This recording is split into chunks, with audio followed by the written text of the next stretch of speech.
Alors aujourd'hui on va avoir un développement qui vient d'une référence carnet de voyage en analyse temps. C'est une référence que j'aime bien parce qu'elle propose pas mal de devs accessibles. Alors c'est uniquement l'analyse, cela dit vous avez son pendant qui a été écrit par Caldero en 30, carnet de voyage en Algérie. Et vous pouvez télécharger gratuitement donc la version analyse. Vous tapez juste analyse temps dans votre moteur de recherche et vous allez tomber sur une page de l'auteur. Et donc vous pouvez télécharger le PDF. Alors si vous trouvez que les développements proposés vous conviennent pour vos couplages, eh bien n'hésitez pas à l'acheter en librairie, comme ça vous pourrez l'emmener pour les euros à Strasbourg. Donc on va présenter l'Exo 35 de carnet de voyage en analyse temps. Et donc ce développement, je dirais qu'au niveau difficulté, c'est du 1,5 sur 4. Donc voilà, c'est un développement très raisonnable, mais en même temps assez accessible. Et vous pouvez le présenter donc dans la leçon 201, leçon 209, donc celle sur les approximations par fonction régulière, et aussi la leçon 241 avec les suites de fonctions. Je pense aussi que la première partie, donc qui correspond au théorème de Dini, vous pouvez la présenter dans la leçon sur la compacité. Alors pas la deuxième partie. Donc le théorème de Dini, vous allez voir qu'on n'utilise pas la compacité. Pour le théorème de Weierstrass, non, je ne pense pas que ça rentre. Par contre, si vous combinez donc ce morceau-là avec un autre développement, alors ça peut être par exemple le théorème spectral avec la méthode Rombaldi, ou le début du théorème de Perron avec donc la méthode Gourdon par compacité. Voilà, vous pouvez avoir un développement très bien donc, pour utilisation de la notion de compacité. Et d'ailleurs, je vous invite à regarder l'ensemble de vos développements pour voir s'il n'y a pas des morceaux où la compacité sert, et est-ce qu'on ne pourrait pas faire un petit patchwork de ça pour avoir un dev gratuit pour la leçon sur la compacité. Donc voilà. Alors maintenant, on va regarder donc le théorème de Dini. Alors le théorème de Weierstrass, ce n'est pas le théorème de Weierstrass qui dit que si vous avez une fonction continue sur un compact, alors vous pouvez l'approcher par une suite de polynômes de manière uniforme. C'est ce résultat, mais uniquement pour la fonction valeur absolue de x, donc c'est un résultat plus faible. Mais aujourd'hui, on va s'en contenter. Et alors donc le théorème de Dini, il dit que si on a une suite fn de fonctions continues sur 0,1 réel et convergeant simplement vers f continue, alors là c'est important que f soit continue, et on suppose de plus que pour x fixé, la fonction fn de x est croissante. C'est-à-dire que pour chaque x, je définis une suite en fonction de n, de fn de x, et là cette suite qui dépend de n va être croissante. Alors déjà, il faut absolument que f soit continu, parce que on pourrait tout à fait imaginer donc des fonctions comme ça, bon, qui sont continues mais de plus en plus pentues, qui vont converger vers une fonction plateau, mais avec une discontinuité à un certain moment. Et donc ces fonctions continues vont converger vers cette fonction plateau, et tout en étant croissante à x fixé. Donc ça, on peut tout à fait créer un exemple comme ça, et du coup, dans ce cas de figure, en fait, on va avoir convergence simple, mais on ne va pas avoir convergence uniforme, là, ce qui est le but du théorème de Dini.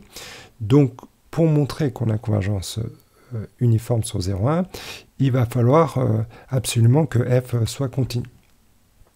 Donc voilà, alors, avec cette hypothèse-là, on va montrer donc effectivement que la convergence est uniforme, et allons-y, petit a, montrer que un défini par norme infinie de f moins fn est convergente. Alors déjà, pourquoi un est bien défini? Alors f est continu, on vient de le dire, fn aussi, donc valeur absolue de f moins fn, c'est une fonction continue.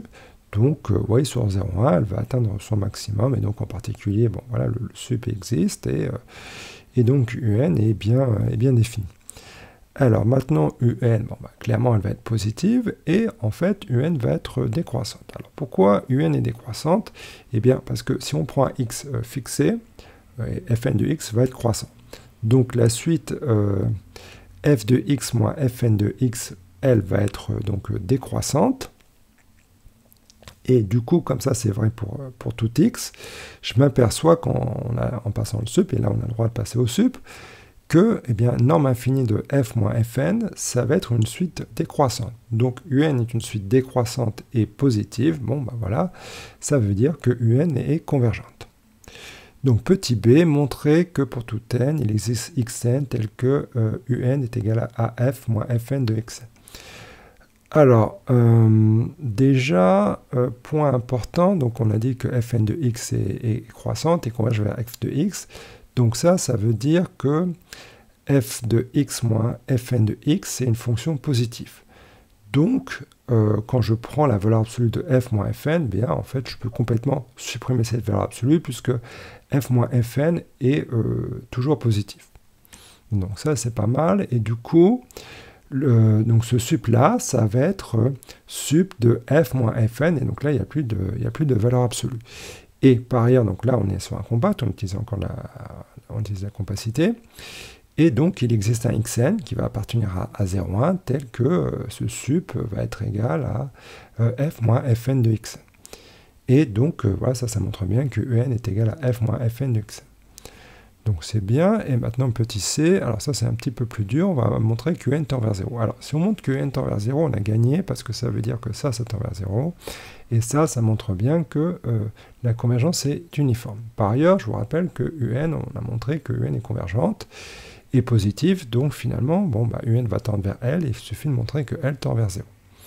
Alors, comment on va faire ça? On va regarder un petit peu la correction, parce que c'est pas tout à fait évident. Alors déjà, donc, je vous rappelle, comme on sait que f moins fn est positive, donc voilà, on a trouvé un xn tel que f de xn moins fn de xn, ça c'est égal à un.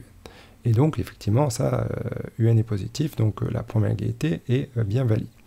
Par ailleurs, si je prends un p qui est plus petit que petit n, en utilisant donc la croissance de la suite fp de xn, mais attention, là c'est p qui varie, donc en utilisant cette croissance, eh bien, je vois bien que effectivement, je vais avoir cette inégalité. Et donc là, on va encore une fois utiliser la compacité, donc xn vit sur 0,1, donc voilà, on peut en extraire une sous-suite convergente. Bon, on va appeler, alors, par abus de langage, je vais appeler xn la sous-suite convergente pour simplifier.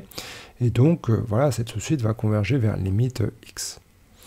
Bon, très bien. Donc, si donc f de la sous-suite, donc quand n va tendre vers l'infini, donc ça va tendre vers f de x. Et p, bon, p il est fixé, donc et fp est aussi continu comme f. Bon, très bien.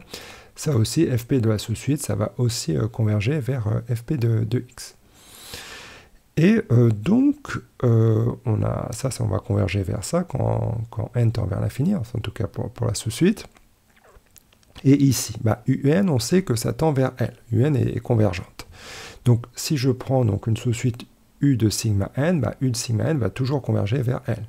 Donc, finalement, quand n tend vers l'infini, la sous-suite ici, elle va tendre vers L, ça va tendre vers ça, bon, ça va toujours positif, donc on a ça.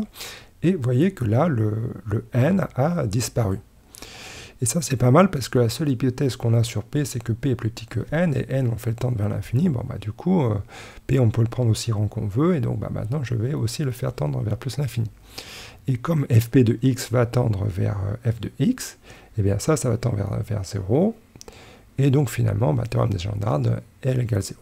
Et donc, ça permet de conclure la première partie du théorème de Dini. Donc on a bien montré le théorème de Dini, et maintenant on va passer donc à une version faible du théorème de Weierstrass. Alors c'est intéressant aussi parce qu'on va donner une suite explicite de polynômes qui va converger effectivement vers notre valeur absolue de x. Et la suite, c'est la suivante, c'est défini comme ça, p de 0 égale 0, et voilà, clairement, pour tout n, pn de x, ça va être un polynôme. Et première étape, on va montrer que Pn de x sur 0,1 va être compris entre 0 et racine de x. Alors ça, on va le montrer par récurrence.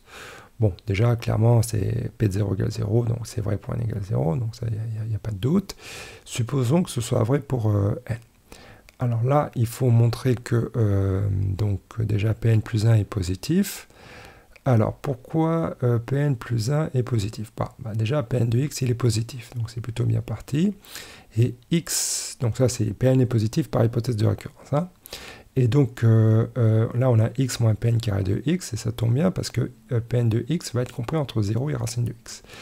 Donc, du coup, cette quantité x moins Pn carré, elle va être positive, et donc on a la somme de deux positifs, donc ça veut dire que Pn plus 1 va bien être positif.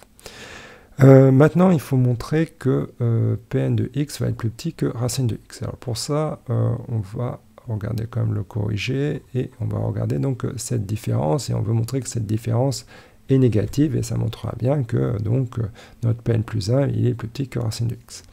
Alors là, bon, bien sûr, on utilise l'expression de récurrence de Pn plus 1 en fonction de Pn. On développe un peu. Et on s'aperçoit qu'on peut factoriser par Pn moins racine de x. Enfin, plutôt racine de x moins Pn ici. Et donc, je vous rappelle que l'hypothèse de récurrence nous donne que Pn est plus petit que racine de x. Donc finalement, ce facteur, il va être positif. Et à droite, on trouve ça. Racine de x, Pn de x. Ah, mais Pn de x, il est plus petit que racine de x. Donc ça va être plus petit que 2 racines de x. X est compris entre 0 et 1. Et donc finalement, ça va être plus petit que 2. Allons-y. Et donc, cette quantité-là, puisqu'on fait un moins 2, cette quantité-là va être négative. Donc on a un positif multiplié par un négatif. Donc ça fait un négatif. Et donc, finalement, tout ça, c'est négatif. Et ça montre bien que Pn plus 1 va être plus petit que racine de x. Donc, on a bien montré l'hypothèse de récurrence au rang n plus 1, et donc ça permet de dire que ça c'est vrai pour tout n. Et alors maintenant, petit b, en déduire que Pn converge uniformément, alors pas vers l'absolu de x, mais vers racine de x. Donc là, l'idée, ça va être d'appliquer Dini. Donc il faut vérifier qu'on a bien toutes les hypothèses de Dini. Alors, suite de fonctions continues, ça c'est pas mal. Clairement, Pn, ça va être une suite de fonctions continues. On est sur 0,1, c'est réel, ça c'est sûr. La croissance. Alors pourquoi est-ce qu'on a la croissance? Eh bien, regardez, on a Pn plus 1 qui est égal à Pn de x plus ceci, mais Pn va compris entre 0 et racine de x. Donc du coup, cette quantité x moins Pn de x, elle est positive. Si elle est positive, ça nous veut dire clairement que donc Pn plus 1 va être plus grand que Pn, et donc on a bien une suite croissante. Donc ça, c'est pas mal, et donc on a cette hypothèse qui est vérifiée de croissance. Alors maintenant, il reste encore à montrer qu'on a une convergence simple, et que la limite est continue. Mais quand même, on a cette hypothèse de croissance que Pn de x va croître pour x fixé. Par ailleurs, Pn de x à x fixé, ça va être majoré par racine de x. Et même, on peut le majorer par 1. Donc, Pn de x pour x fixé, c'est une suite croissante en fonction de n. Elle est majorée, donc c'est une suite convergente. Donc ça montre qu'effectivement, il y a donc notre suite Pn a bien une limite. Alors appelons la L de x, et on n'a pas fini, il faut montrer que L de x est continu. Alors, pourquoi L de x est continu? Regardez ici, Pn de x, ça va converger vers L de x. Pn plus 1 de x aussi. Très bien, et Pn de carré de x, ça va converger vers L carré de x. Là, on s'aperçoit qu'à gauche et à droite, on va pouvoir simplifier, donc finalement, x moins L de x au carré, ça est égal à 0. D'accord? Mais on se rappelle que Pn de x est positif. D'accord? Donc finalement, la limite L de x, elle est forcément positive. Donc si L de x au carré est égal à x, ça veut dire que L de x est égal à plus ou moins racine de x. Mais en fait, L de x est forcément égal à racine de x, puisqu'on sait que L de x est positif. Puisque je vous rappelle que Pn de x est positif, donc la limite est forcément positive. Donc finalement, L de x pour tout x va être égal à racine de x, et ça, donc voilà, on a trouvé f, et en plus ça tombe bien, f est continu. Donc ça c'est cool, parce que là, voilà, on a toutes les hypothèses de notre théorème de Dini qui sont validées, et du coup, ça nous montre bien qu'on a convergence uniforme de Pn, et bien en plus vers racine de x, donc c'est ce qu'on voulait. Alors, il reste à faire le petit c. Alors, le petit c, en fait, on a presque fini parce que, bon, on va dire, bah, ok, alors, Pn de x, ça tend vers racine de x. Donc, finalement, Pn carré Pn, pardon, de x carré, ça va tendre vers racine de x carré. Donc, ça, c'est vrai. Donc, Pn de x carré, ça tend bien vers valeur absolue de x. Alors ça, c'est pas mal, mais attention, on n'a pas tout à fait fini, parce que là, on a montré la convergence simple, mais on n'a pas parfaitement montré la convergence uniforme. Puisque effectivement, Pn de x va converger uniformément vers racine de x, mais pourquoi est-ce que Pn de x carré va aussi converger uniformément? Alors là, bon, bah, on peut utiliser un lemme là, qui est proposé dans livre qui dit que si fn est une suite de fonctions continues et qu'on a convergence uniforme, alors fn de g va tendre uniformément vers un front g. Donc effectivement, je prends g égale la fonction carrée et fn ça va être pn, donc voilà, ça me permet de conclure. Si vous préférez, vous pouvez faire un raisonnement à base d'epsilon en disant que pour tout epsilon et pour tout x, pour n suffisamment grand, Pn de x va approcher racine de x à epsilon près. Donc ça, c'est valable pour tout x, bon, et donc qui appartient à 0,1, donc x carré va appartenir à 0,1, et du coup, bah, la distance entre Pn de x carré et racine de x carré, ça va être aussi plus petit qu'epsilon, parce qu'encore une fois, x carré va être dans 0,1, et du coup, bah oui, effectivement, Pn de x carré, il va approcher la valeur absolue de x à epsilon près. Donc si vous voulez, vous pouvez faire une petite démonstration comme ça, ou redémontrer ce lemme si vous trouvez que le développement est trop court, ou sinon, bah voilà, vous l'admettez et le mettez dans votre plan. Donc voilà, c'est bon pour le développement. Alors juste une petite remarque pour finir. En fait, à quoi ça sert? Alors c'est peut-être une question que le jury pourrait poser. Alors, ces deux questions, en fait, c'est les deux premières étapes de la démonstration du théorème de Stone-Weierstrass. Donc si vous prenez par exemple le bouquin d'analyse fonctionnelle par Daniel Lee, voilà, il y a deux premières étapes, c'est ça. Et bon, alors ce théorème est au programme, bon, mais néanmoins, c'est un théorème qui est vraiment complexe à démontrer. Donc je ne vous conseille pas de le prendre en développement. Bah, vous voyez déjà les deux premières étapes du dev, ça fait déjà presque un développement, ça fait un développement entier. Donc voilà, vous ne pouvez pas proposer une démonstration qui va être 2 fois plus longue, je pense.